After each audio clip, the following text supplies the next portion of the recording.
జవహర్లాల్ నెహ్రూ పేరు వచ్చింది, పంచవర్ష ప్రణాళిక. ఆ తర్వాత దేశంలో కాదు ప్రపంచ దేశాలలో కూడా నాన్ అలైన్మెంట్ దాని మీద కూడా ఆయన మాట్లాడడం జరిగింది. అందరు దేశంలో ఉన్న ప్రతి వారు కూడా పండిట్ జవహర్లాల్ నెహ్రూ గారు ప్రధానమంత్రి ఉండడం ఆయన అప్రిషియేట్ చేశారు. ఒక సూది కూడా మన భారతదేశంలో ఏది చేయడానికి అవకాశం లేనప్పుడు, భారతదేశం స్వాతంత్రం ఏదైతే బ్రిటిష్ వారు వెళ్ళిపోయినప్పుడు ఆ రోజులలో నెహ్రూ గారు అడిగాడు క్యాబినెట్ చేసే ముందు. అందులో కూడా బడుగు బలైన వర్గాలకు ఎక్కువ అవకాశం ఇచ్చారు. ముస్లింలకు, మైనార్టీలకు, బీసీలకు, మహిళలకు కూడా అవకాశం ఇస్తే ఇవాళ అందరూ అప్రిషియేట్ చేస్తున్నారు. ఇవాళ డాక్టర్ నంగర్ డ్యామ్ కానీ, నాగార్జున సాగర్ కానీ, శ్రీశైలం కానీ, ఏది శ్రీరామ్ సాగర్ గారు కట్టించినటువంటి ఘనత ఆయనదే. ప్రపంచంలోనే ఒక పక్క ఏది ధాన్యం వస్తేనే ప్రజలకు లాభం జరుగుతుందని ప్రాజెక్టులు కట్టి దేశాన్ని పంచవర్ష ప్రణాళిక పెట్టి దేశాన్ని అభివృద్ధి చేసినటువంటి వ్యక్తి ఇందిరాగాంధీ. ఈ దేశంలో బడుగు బలైన వర్గాలకు న్యాయం జరగాలని, దున్నే వాడికే భూమి అని అసైన్ భూములు ఇచ్చినటువంటి తల్లి సోనియా గాంధీ గారు. వాళ్ళిద్దరిని కూడా చనిపోయిన వ్యక్తులను కూడా ఎన్ని రోజులు రాబాబు నెహ్రూ ఎంబడి తలుగుతారు మీరు? నెహ్రూ త్యాగం చేశాడు. కోటీశ్వరుల కుటుంబంలో పుట్టి డబ్బు అంతా దేశ స్వాతంత్రంలో ఖర్చు చేశాడు, జైలుకు పోయాడు. వాళ్ళని పట్టుకొని మీరు మాట్లాడడం ఏంది? ఓట్ చర్య. మీరు అసలు ఆయన ఇచ్చినటువంటి ఏదైతే ఎక్స్ప్లెయిన్ చేశాడు, ఇక ఈడేడు జరిగి 65 లక్షలు ఇక్కడ జరిగినాయి, ఇక్కడ 12,000 ఇక్కడ జరిగినాయి అన్నీ చెప్తే దాని మీద ఎప్పుడన్నా ఎంక్వైరీ చేశారా? గతంలో ఎలక్షన్ కమిషన్ చేసినటువంటి ఒక కమిషనర్, మైనార్టీ కమిషనర్ చెప్పాడు, ఎందుకు మీరు దీనికి జవాబు ఎంతసేపటికి కౌంటర్ చేస్తారు, దాని వివరణ ఎందుకు ఇయ్యారంటే మీరు ఇంతవరకు ఇయ్యక ఆఖరుకు పార్లమెంటులో ఏది ఇందిరాగాంధీని పండిట్ జవహర్లాల్ నెహ్రూ అవమానపరిచే భాష ఏమిటంటున్నావు? చనిపోయిన గురించి ఎవడన్నా మాట్లాడతారా బాబు? చనిపోయినాక కూడా వాళ్ళని ఇడుస్తలేరు అంటే ఎంత వాళ్ళకు డెస్పరేట్ అయ్యి ఈ విధంగా ఇందిరాగాంధీ పండిట్ జవహర్లాల్ ఆరోపణలు చేయడం ఎంతవరకు తగదు. ఇప్పటికన్నా అమిత్ షా గారు ఆలోచన చేసి మాట్లాడు. నువ్వు అంబేద్కర్ని అవమానం చేసినావు, నువ్వు ఎందుకు మాట్లాడుతున్నావు? 6 సార్లు చేసి అంబేద్కర్ దేవుడా, నిజంగా దేవుడు అన్న చేస్తే మీకు లాభం అవుతుందన్న. అరే మా అందరికీ దేవుడు రా బాబు. ఆ దేశంలో ఆ రోజులలో స్వాతంత్రం వచ్చిన రాజ్యాంగం రాసిండు. ఆ రాజ్యాంగాన్ని కూడా తిరగబడేందుకు మీరు ప్రయత్నం చేస్తున్నారు. ఏదైనా ఇప్పటికన్నా నెహ్రూను కించపరిచే ఆలోచన చేయొద్దు అంటున్నా. ఎంతసేపటికి నెహ్రూ నెహ్రూ అంటున్నా. మీరేం చేసిండ్రా స్వాతంత్రంలో? ఒక నాయకుని పేరు చెప్పు. స్వాతంత్రంలో ఆనాడు తొత్తులుగా ఇవ్వాల మా ప్రియాంక గాంధీ చెప్పింది. ఆ రోజులలో మీ ఆర్ఎస్ఎస్ బీజేపీ, ఆనాడు బీజేపీ పుట్టనేలే. ఆర్ఎస్ఎస్ వాళ్ళు ఏం చేసిండ్రు? ఎంతసేపటికి ఆఖరుకు మహాత్మా గాంధీని హతం చేసినటువంటి ఆర్ఎస్ఎస్ వాళ్ళ మాట మీరు నడిపిస్తున్నారు. ఈ ఆర్ఎస్ఎస్ ఉన్నంత కాలం ఎన్ని రోజులు మీరు చేసినా ఈ దేశంలో హిందూ, ముస్లిం, సిక్, ఇసాయి ఆ రోజులలోనే మహాత్మా గాంధీ అన్నాడు ఈ దేశంలో అన్ని కులాలు, అన్ని మతాల వాళ్ళు, పేదవాళ్ళు ఉన్నారు కాబట్టి అలాంటి క్యాబినెట్ చేయమని చెప్పాడు. అదే అడుగుజాడల్లో ఇవాళ మా రేవంత్ రెడ్డి నడిపిస్తున్నాడు. దీంతో పాటు నా ఉద్దేశం లేదు, మేము తప్పనిసరిగా ఈ ఇష్యూను వదిలేది లేదు. ఇప్పుడు దానికి ఒక సర్ అని పెట్టేసి ఉన్న వాళ్ళను కూడా ఎలగొట్టడానికి ప్రయత్నం చేస్తున్నారు కనుక దీని మీద రేపు 14 నాడు పెద్ద ఏది రామ్లీలా మైదానంలో పెద్ద సభ జరుగుతుంది. దానికి అందరికీ పోతాం. ఆ తర్వాత నేను ఇప్పుడే మా మహేష్ కుమార్ పిసిసి అధ్యక్షుడు రిక్వెస్ట్ చేసిన ఎట్టి పరిస్థితులలో పార్లమెంటులో 9th షెడ్యూల్ దాని మీద ఆయన ప్రైవేట్ బిల్లు మూవ్ చేయాలి. అప్పుడే వాళ్ళ ఏది బీజేపీకి ఉన్న లోపల ఏం బాధ ఉన్నదో ఆనాడు మాకు సపోర్ట్ చేస్తారు, బయట అది చేస్తున్నారు. మరి లోపల ఎందుకు నరేంద్ర మోడీ దగ్గర తీసుకుపోరు?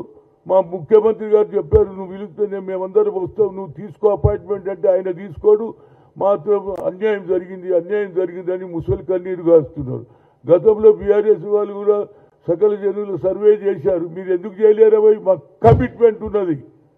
బడుగు బలైన వర్గాలకు రాహుల్ గాంధీకి ఎంత కమిట్మెంట్, రేవంత్ రెడ్డి కూడా అంతే ఉంది కనుక తప్పనిసరిగా రేపు ఏది 14 తర్వాత అందరు నేను ఆల్రెడీ రాహుల్ గాంధీ గారికి లెటర్ రాశా, అదేవిధంగా మల్లికార్జున్కు రాశాను, నేను మా మిత్రుడైనటువంటి పిసిసి ప్రెసిడెంట్, అదేవిధంగా అందరి ఇళ్లలోకి పోదాంరా బాబు, దండం పెడదాం, తప్పనిసరిగా బిల్ మూవ్ చేయాలి.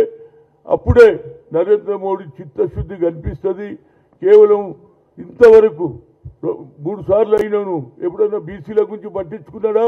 అదే సోనియా గాంధీ అగ్రకులాల నాయకురాలైనా ఆనాడు ఐఐఎంలో సుప్రీంకోర్టు కొట్టేస్తే మా అమ్మ మేము చెప్పిన అమ్మ we are coming from the local language, Telugu, Malayalam, Kannada చదువుతాం, కానీ talent is not anybody's property, God has given to everybody, we should give opportunity. అంటే ఏం చేయాలన్నది ప్రధానమంత్రికి చెప్పమ్మా, బిల్లు పెట్టమన్నది.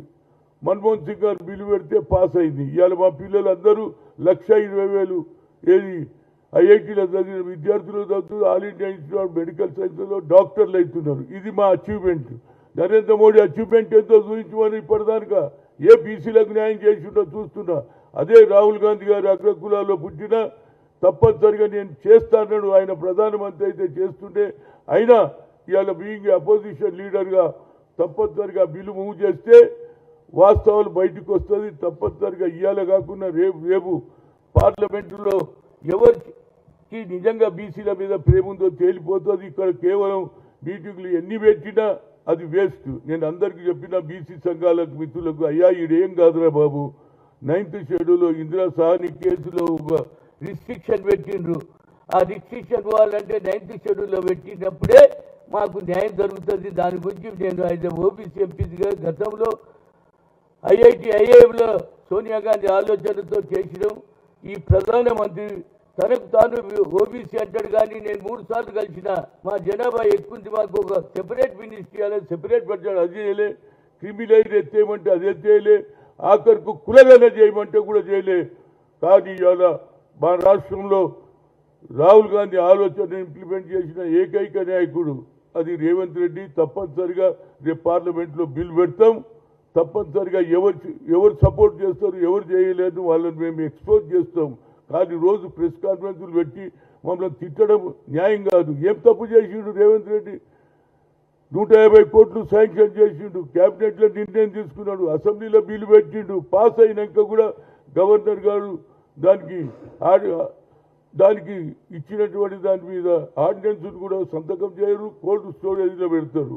కనుక ఇది తప్పనిసరిగా ఢిల్లీకి కూడా పోయినాం, ఒక ముఖ్యమంత్రి ధర్నాల్లో కూర్చున్నాడు, కానీ కేంద్ర ప్రభుత్వం పట్టించుకుంటలేదుగా. కేంద్ర ప్రభుత్వాన్ని ఎక్స్పోజ్ చేయడానికి ఢిల్లీలో మేము తప్పనిసరిగా రాహుల్ గాంధీకి ఒప్పించి తప్పనిసరి ఆయననే అన్నాడు, we come to the power, we will conduct caste wise census అన్నాడు. కనుక 9th షెడ్యూల్లో పెట్టడానికి రాహుల్ గాంధీకి తప్పనిసరిగా పెట్టేయడానికి మా శాయశక్తులా కృషి చేస్తాం. ఇక ముందు ఇందిరాగాంధీని కానీ నెహ్రూని కానీ డిసైడ్ చేస్తే ఆర్ఎస్ఎస్కి ఒక్కటే పని, మహాత్మా గాంధీని చంపినోడురా బాబు మీరా మాట్లాడేది. మాకు ఆ మాటలు వస్తే మాకు అన్నీ తెలుసు మీరు ఏమేమి చేసిండ్రో. ఆర్ఎస్ఎస్ ఈ దేశంలో విడగొట్టాలి, హిందూ దేశం చేయాలి అన్నారు. అదే మహాత్మా గాంధీకి సెల్యూట్. ఈ దేశాన్ని సెక్యులర్ దేశం చేశాడు. మనకున్నటువంటి ఇన్ఫ్రాస్ట్రక్చర్ కానీ, మనకున్నటువంటి సోషల్ మీడియా సోషల్లో ఉన్నటువంటి భేదవాళ్ళ గురించి మహాత్మా గాంధీ సెక్యులర్ దేశం చేశాడు. కాబట్టి హిందూ, ముస్లిం, సిక్, ఇసాయి అందరూ కూడా యోగ్యతాటిపై ఉండి అన్ని దేవుళ్ళు మనం గౌరవించు, వాళ్ళకు రావాల్సినటువంటి అధికారాలు, వాళ్ళకు రావాల్సినటువంటి అభివృద్ధి చేయడానికి కేంద్ర ప్రభుత్వం భిన్నంగా వ్యవహరిస్తుంది. ఇంతవరకు చేసినటువంటి ప్రధానమంత్రులు అందరిని చూశారు, కానీ నరేంద్ర మోడీ వచ్చిన తర్వాత కేవలం ఆర్ఎస్ఎస్ అన్నాడు, రిమోట్ కంట్రోల్ అప్పుడు ఎప్పుడున్నది అన్నాడు. మన్మోహన్ సింగ్ ఉంటే సోనియా గాంధీ రిమోట్ కంట్రోల్ అన్నవా లేదా? ఇవాళ మీ రిమోట్ కంట్రోల్ ఏడుంది? నాగ్పూర్లో ఉంది. ఆర్ఎస్ఎస్ మోహన్ భగత్ చేతిలో ఉన్నదని చెప్తున్నా. ఆ రిమోట్ కంట్రోల్ను బంద్ చేయకపోతే వచ్చే ఎన్నికల్లో బడుగు బలైన వర్గాలు తప్పనిసరిగా మీకు ఏది ఓట్ల ద్వారా మీ నాయకత్వాన్ని పడగొట్టడానికి ప్రతి ఒక్కరు కూడా ప్రయత్నం చేయాలని కోరుతూ అందరికీ నా హృదయపూర్వక ధన్యవాదాలు. ఎందుకంటే చాలా బాగా జరిగింది సమ్మిట్. అదేవిధంగా నిన్న జరిగినటువంటి ఉస్మానియా యూనివర్సిటీలో ఇంతవరకు ఎవరు పట్టించుకోలే. హాస్టల్ ఫెసిలిటీస్ లేవు, హాస్టల్ కూలిపోతున్నాయి. ఆయన ఒక ఏది డిజిటల్ పెట్టి చూపించుండు ఏమేమి కడుతున్నాం ఏం కదా స్పోర్ట్స్కు అన్నిటికీ పిల్లలకు మహిళలకు ఏది హాస్టల్స్ అదేవిధంగా ఒక మంచి మాట అని నాకు అనిపించింది ఎంతసేపటికి ఏది ఎస్సీలకు సెపరేట్ హాస్టల్ బీసీలకు సెపరేట్ హాస్టల్ కాదు అందరూ ఒకే దగ్గర ఉండాలనే ఆలోచన కూడా నాకు చాలా బాగా నచ్చింది ఎందుకంటే ఎప్పటికి కూడా ఈ వ్యత్యాసం కాదు వాళ్ళు కూడా మన ఎంబడి ఉంటే అందరితో కలిసి ఉండాలని ప్రేమ పెరుగుతుందని రేవంత్ రెడ్డి ఆలోచన నేను కంగ్రాచులేట్ చేస్తూ తప్పనిసరిగా ఢిల్లీలో ఈ తాడో పేడో తెలుసుకోవడానికి చలో ఢిల్లీ అని అందరినీ నేను అంటున్నా అందరు నాయకులు రావాలి అది 14th మీటింగ్ తర్వాత 15th నుంచి రాహుల్ గాంధీని కలిసి తప్పనిసరిగా 9th షెడ్యూల్లో పెట్టడానికి నా ప్రయత్నం చేస్తానని మీ ద్వారా కోరుతున్నా థ్యాంక్ యూ